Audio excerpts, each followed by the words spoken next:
And سر ان کی تو حیاتی زندگی بھی پوری نہیں ہوئی تھی، تو عیسیٰ نے کس طرح کی، جیسے غامدی صاحب نے بھی کہا کہ مسیح کے ماننے والے غالب رہیں گے، تو پیلسٹائن پہ تو جو ظلم ہو رہا ہے وہ سب کچھ وہ سب بچ جائے، اینڈ دین حضرت عیسیٰ کے ماننے والے بچے ہیں، حضرت عیسیٰ علیہ السلام اپنی زندگی پوری کریں۔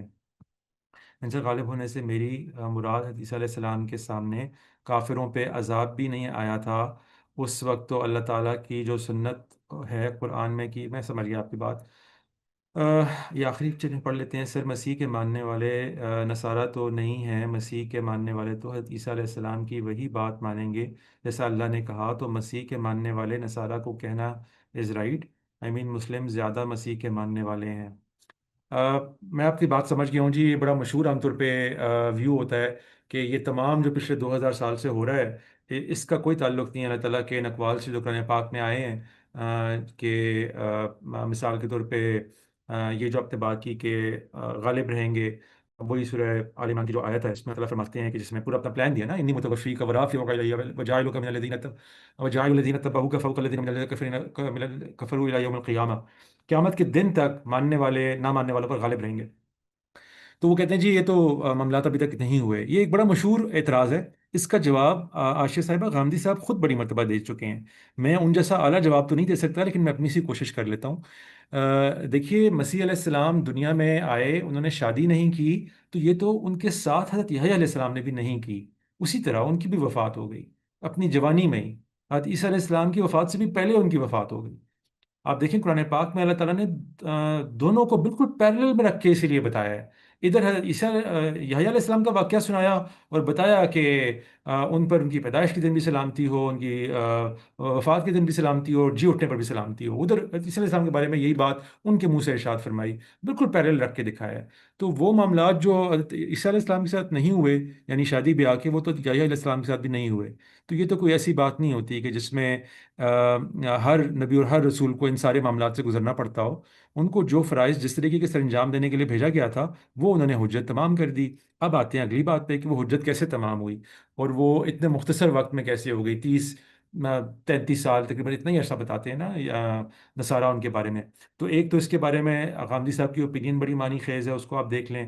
ان کے نزدیک یہ 30 کی دہائی میں، یعنی 30 سالوں کی دہائی میں دنیا سے نہیں گئے، بلکہ 40 کی دہائی میں دنیا سے گئے ہیں، اور اس کے لیے غامدی صاحب بائبل کی ہی وہ اسٹیٹمنٹ پیش کرتے ہیں جس میں یہود ان کے بارے میں فرماتے ہیں کہ یہ تو بھی 50 سال کا بھی نہیں ہوا۔